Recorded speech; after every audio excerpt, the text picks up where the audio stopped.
नमस्ते मित्रगण। बर्तमान समय আমরা ধর্মীয় শিক্ষা বা গুরুকুল ব্যবস্থায় না পড়েও বহু পণ্ডিত নিজেদের শাস্ত্রী বিভিন্ন জ্যোতিষ মানে এক প্রকার যেন ধর্ম প্রচারক বা ধর্মগুরু কীর্তনিয়ার বান এসে গেছে। এবং যেহেতু মানুষের মধ্যে সঠিক ধর্মীয় জ্ঞান নেই, ছোট থেকে যেহেতু ধর্মশিক্ষা গ্রহণ করেনি, তাই মানুষকে যে যা পারছে বিভ্রান্ত করে অনেক দূরে চলে গেছে। ধর্মের নামে অনেক কুসংস্কারে জড়িয়ে গেছে।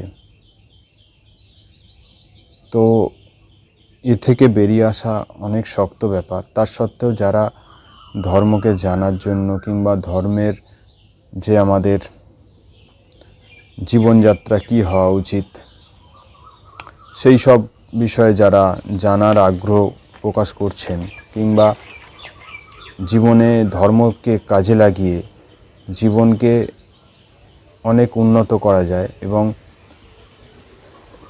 আমাদের সমস্যার সমাধান করা যায় জীবনের, সেই পথ যারা খুঁজছেন তাদের জন্য একটি গুরুত্বপূর্ণ বিষয় বলে দিই। আমাদের সনাতন বৈদিক ধর্ম শুধু হিন্দুদের জন্য নয়, এটা সমগ্র মানব জাতির জন্য। এবং এই ধর্মের যে আচার অনুষ্ঠান কিংবা বিভিন্ন পরম্পরা আছে সেগুলো, তার সঙ্গে যোগ, প্রাণায়াম, আয়ুর্বেদ, যেগুলো শাশ্বত, এবং এই বিষয়গুলো যদি আমরা পালন করতে পারি তাহলে কিন্তু আমরা জীবনে এগিয়ে যাব। এবং আমাদের কর্ম ভালো করতে হবে, যার মাধ্যমে আমরা সমাজের কিছু এবং দেশের উন্নয়ন হয়। সেই কর্মই করা উচিত যার মধ্যে কিছু সামাজিক উন্নয়ন হবে এবং ভালো প্রভাব পড়বে সেই কাজে। তো আমি একটি বিষয় বলি, আমি অনেক দিন ধরেই এই বিষয়টা প্রচার করি এবং বলি আমাদের সনাতন ধর্মে আজকে আমরা এক হতে পারি না, কারণ বিভিন্ন মঠ মন্দির সম্প্রদায় তারা আলাদা আলাদা প্রচার করতে থাকে।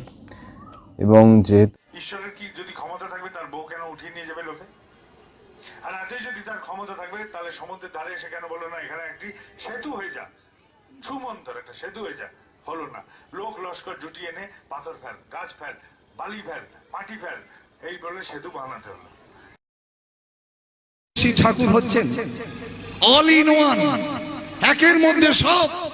তিনি রাম কৃষ্ণ বুদ্ধ যিশু মোহাম্মদ শ্রী চৈতন্য শ্রী রামকৃষ্ণ, তিনি আমার অনুকূল চন্দ্র রূপে এই পৃথিবীর বুকে অবতীর্ণ হয়েছেন। সরল বিশ্বাস চাই।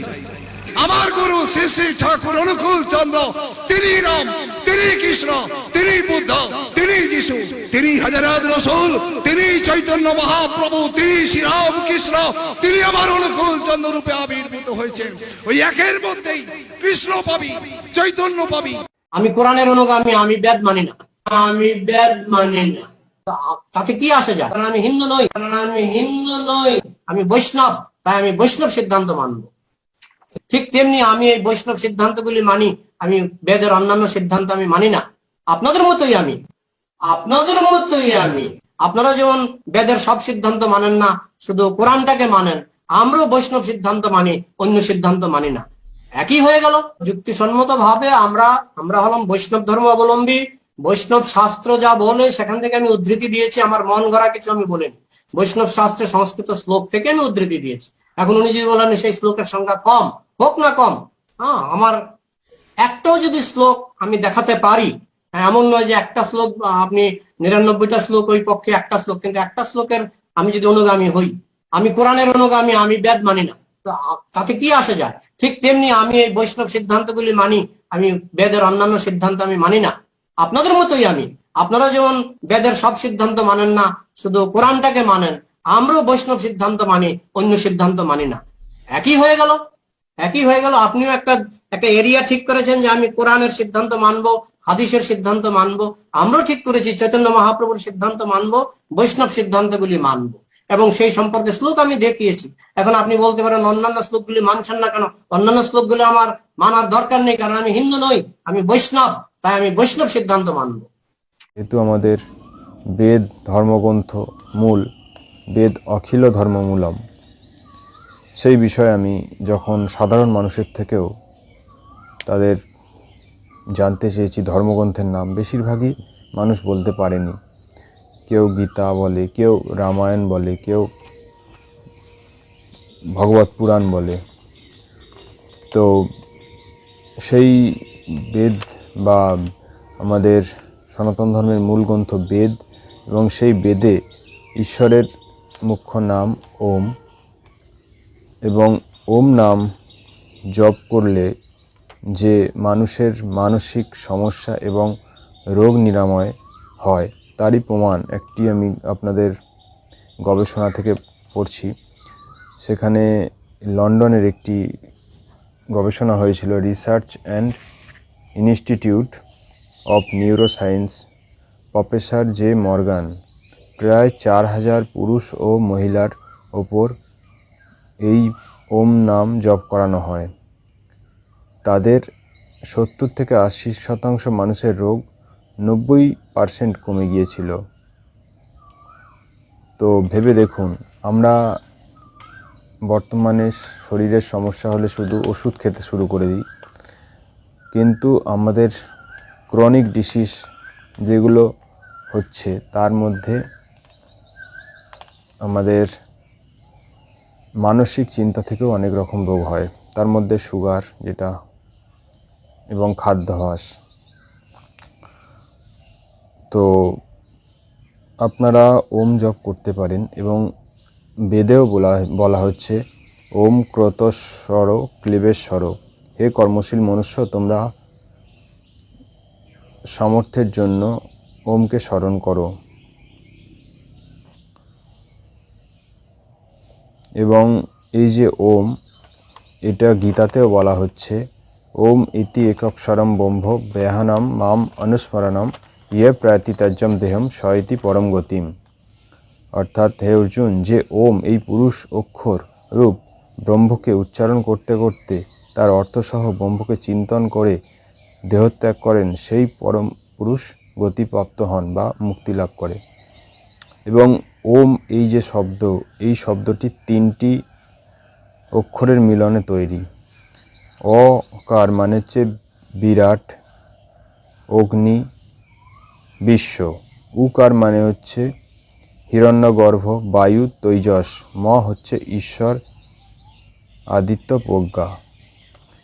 এগুলো হচ্ছে ঈশ্বরের মুখ্য নাম, এবং এই ওম নাম সমস্ত মানবের নেওয়া উচিত, কারণ ঈশ্বর আমাদের সৃষ্টিকর্তা। এবং সমস্ত কর্মের মধ্যেও যেন ওম নাম চলতে থাকে, তাহলে দেখবেন মানসিক চিন্তা থেকেও অনেকটাই রেহাই পাবেন। এবং ঈশ্বরের আরও গৌণিক নাম আছে, সেগুলো সরস্বতী, শিব, বিষ্ণু, মহাদেব, ইন্দ্র, নারায়ণ, ব্রহ্মা। কারণ এগুলো গুণ কর্ম স্বভাব অনুসারে নামগুলো তখন পরিবর্তন হয়ে যায়।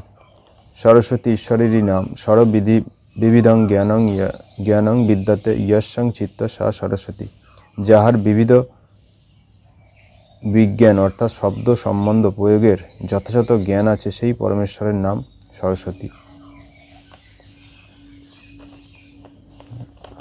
শিব মানে তিনি কল্যাণ স্বরূপ, কল্যাণকারী, এই জন্য পরমেশ্বরের নাম শিব। এমনকি ঈশ্বরের একটি নাম মহাদেবও, যিনি মহান দেবগণের দেব অর্থাৎ বিদ্বানের বিদ্বান, সূর্যাদি পদার্থ সমূহের প্রকাশক। এই জন্যই সেই পরমাত্মার নাম হচ্ছে মহাদেব। অনেকে আমরা আদিযোগী শিবজিকেও মহাদেব বলি, কিন্তু এখানে ঈশ্বরের মুখ্য নাম ওম, এবং মহাদেবই হলো ঈশ্বরের একটি গৌণিক নাম, কারণ তিনি সমস্ত দেবতাদের সৃষ্টি করেছেন। দেবতা মানে 33 প্রকারের যে দেবতা আছে, সেই দেবতার কথাই বলা হচ্ছে। ব্রহ্মা ঈশ্বরেরই নাম, যিনি সম্পূর্ণ জগৎ রচনা করে বিস্তৃত করেন, সেই জন্যই পরমেশ্বরের একটি নাম হলো ব্রহ্মা।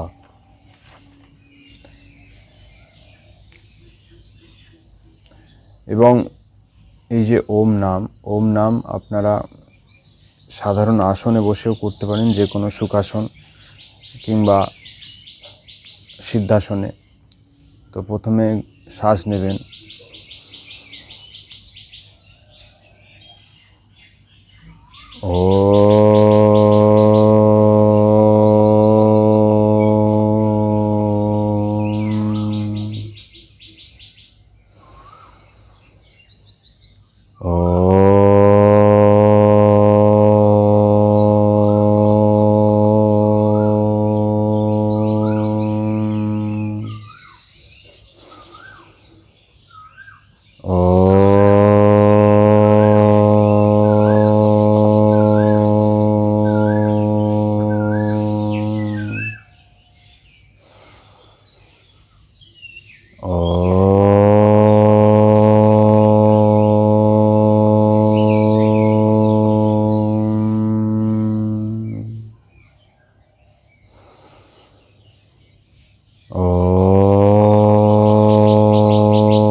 গভীর শ্বাস নিয়ে আস্তে আস্তে দেখবেন ঠোঁটটাকে মুখ বন্ধ করলেই দেখবেন ওম উচ্চারণ এসে যাবে। এবং এই ওম উচ্চারণের যখন করবেন তখন দেখবেন বাইরের যে আশেপাশের চিন্তা ভাবনাগুলো কিন্তু থাকবে না আর, এবং এরপর দেখবেন মানসিক অনেকটাই আনন্দে থাকবেন। ধ্যান মুদ্রা এইভাবে করেও আপনারা ওম জপ করতে পারেন।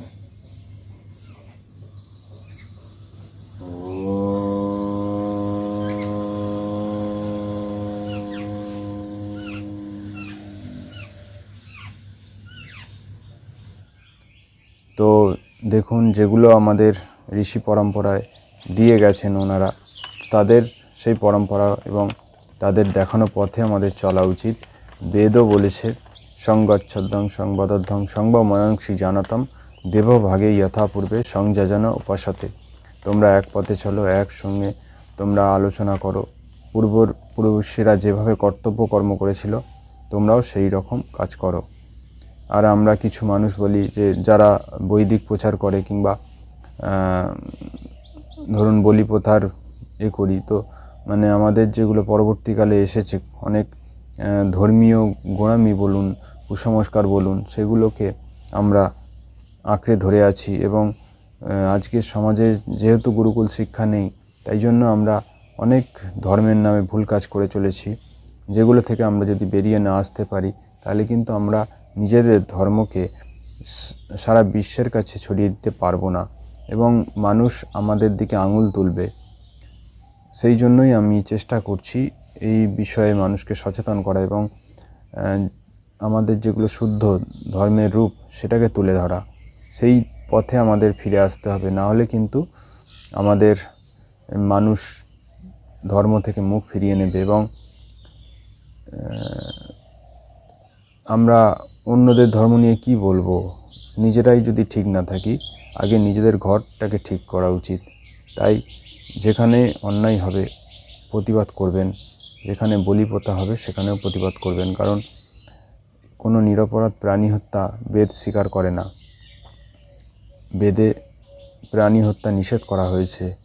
তাই আপনারা যদি এক হতে চান তাহলে কিন্তু বৈদিক সিদ্ধান্তে ফিরে আসতে হবে, কারণ ওম ঈশ্বরের যে মুখ্য নাম, সেই নাম দেখবেন মন্দিরেও পাবেন। যে কোনো মন্ত্র শুরু হওয়ার আগে ওম নাম আছে। তো চেষ্টা করবেন এই নাম ছড়িয়ে দিতে, এবং সমাজের ঐক্যতে এই ওম নাম খুবই দরকার। কারণ বর্তমানে সম্প্রদায়ে বিভিন্ন রকম নাম তারা বলছে, এই যুগে এই নামটা বলতে হবে। তো চেঞ্জ হয়ে যাচ্ছে আমাদের মধ্যে। ভালো করে একবার যখন বিভিন্ন সম্প্রদায়ে যাবেন তখন বুঝতে পারবেন তারা নিজেদের আরাধ্য যিনি তাকেই কিন্তু বলবেন ঈশ্বর, এবং তার নামই নাও। কিন্তু যতক্ষণ না নিজেদের মূল বেদের পথে আমরা ফিরছি, আমাদের ঐক্য আসা সম্ভব নয়। আজকে মঠ মন্দির লক্ষ লক্ষ আছে, কিন্তু সেই অর্থ কতজন সমস্যায় কোনো সনাতনী যদি পড়ে তাকে এগিয়ে আসে, আমি তো খুঁজে পাই না এই সব বিষয়গুলো যখন দেখি সমাজের। এবং মঠ মন্দির আছে, সেখানে গুরুকুল নেই, কোনো রকম গোশালা সেইভাবে গোশালাও নেই বেশিরভাগ মঠ মন্দিরে। তো এই বিষয়গুলো আমাদের ধ্যান দিতে হবে এবং ভবিষ্যতে আমাদের ভুলগুলোকে সংশোধন করে সত্য ধর্ম যেটা সেই ধর্মের দিকে ফিরতে হবে। আর যারা ধর্মীয় প্রচার করছেন তাদের অবশ্যই বলবো আপনারাও এই বিষয়গুলো একটু পালন করুন জীবনে।